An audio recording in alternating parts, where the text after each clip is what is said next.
Hello, I'm here to share a quick interesting find. We all know Mantra Pushpanjali. So, especially if you are a Maharashtrian, after the Ganpati Aarti, Mantra Pushpanjali is something which is very commonly sung. There is this one line in the Mantra Pushpanjali which generally all of us sing very well because it is the easiest to remember. That line is Om Swasti Samrajyam Bhaujyam Swarajyam Vairajyam Parameshtyam Rajyam Maharajyamadhipatyamayam and so on. Now this line is very easy because the words are clear and easiest to remember. We all have sung this from our childhood, but nobody questioned what is the exact meaning of this. And that's where I found the meaning today.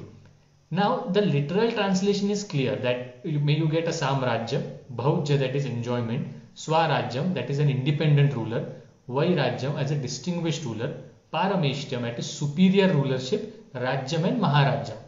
So the meaning is very clear if we take the literal sense. But that's not the point. This verse is taken from a text called Aitareya Brahman. So we have 4 Vedas. Every Ved has its own Brahman, Aranyak and Upanishad. So that these 3 texts are classified according to the Ved. So the Rig Ved has this Brahman called Aitareya Brahman. So in the 8th chapter, 14th verse, you will find that the meaning of this is given. We will find that this entire verse, Swasti Samrajyam, Bhaujyam and so on, this is related to the Mahabhishek of Indra. So when Indra was being consecrated as the ruler of India, that we don't know whether it is true or not, but when he was consecrated as the ruler of India, there were certain regions within India where he was asked to live and see what parts he is ruling. And that is where these terminologies come from. So the meaning of these terminologies is not just the literal one, but there is a geographical connotation, and that's why I found it very interesting, because these regions are different ones and in different places in India. So we may get a sense of geography of what the Vedic people were thinking. So if we see the Aitareya Brahman 8th chapter and the 14th verse actually clarifies that when Indra was being consecrated as the king of India, he was asked to live in different regions for 31 days. So first he was asked to live in the regions of the east, where we find that the kings there had very large empires, and hence these kings or these regions were called Samrajyam. So these places in the east were the ones where large kingdoms existed. Similarly, then he was asked to live for 31 days in south. These regions were not inhabited properly and they were known for beastly creatures. So these regions, being rich in natural resources, were only left for enjoyment.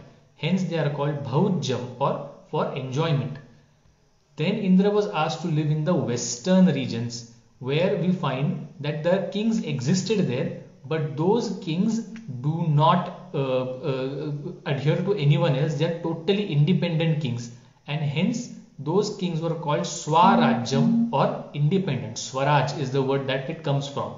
The kingdoms named in those regions were Nichas, Apachayas, Ballikas and all those regions. So if we actually see the geography, these kingdoms are far away northwest frontier province and parts of Afghanistan.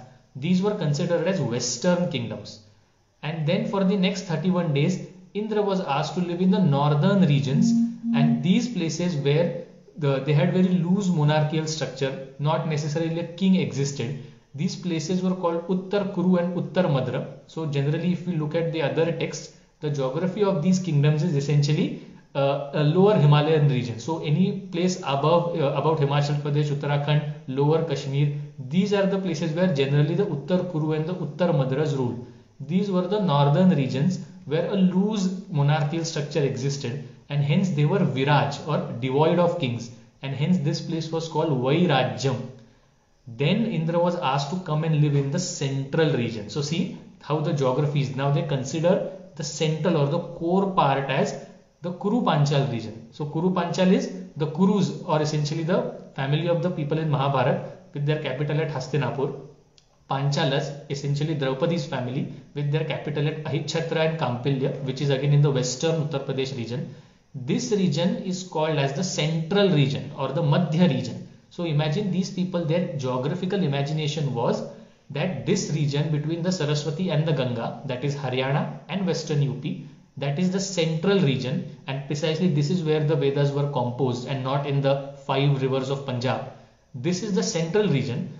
All regions east to it are samrajyas or big kingdoms. All regions south to it are beastly occupations meant for only enjoyment.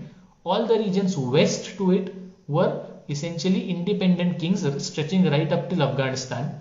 All the kingdoms north of it were virajas or loose monarchical structures. And all the regions, the next part is Indra was asked to stay for 31 days in extreme north or Urdhva direction, probably beyond Kashmir or those regions. There you will find that these were supreme rulers or Paramesh, and hence the word Parameshtyam. So Samrajyam, Bhaujyam, Swarajyam, Vairajyam, Parameshtyam, Rajyam. So these are the 5-6 regions of India where Indra was asked to stay, and coupled all of these together becomes the Maharajyam. So hence the verse is Om Swasti Samrajyam, Bhaujyam, Swarajyam, Vairajyam, Parameshtyam, Rajyam, total together as Maharajyamadipatyamayam. So this is the geographical connotation that we get from this verse. The reason why this verse is important is not because of the religious significance. We don't know whether Indra existed or not. The reason why it is important is it gives us the geographical imagination of those people who composed the Aitareya Brahman. So this will go in a long way in changing the way we look at the Vedas. We generally think that the Vedas were written in the 5 rivers of Punjab, in that region, but recent researches by many people have proven that the core region of the Vedas, the focus of the Vedas is the Kuru Panchal region, and hence Haryana and Western UP, the core region of the upper Saraswati, upper Ganga reaches. That is where the core of the Veda lies, and apparently this verse also reveals it very important. So next time when you sing the mantra Pushpanjali, do ensure to remember yourself that you are actually speaking of geographical connotation, and this verse is not merely a religious verse. Thank you.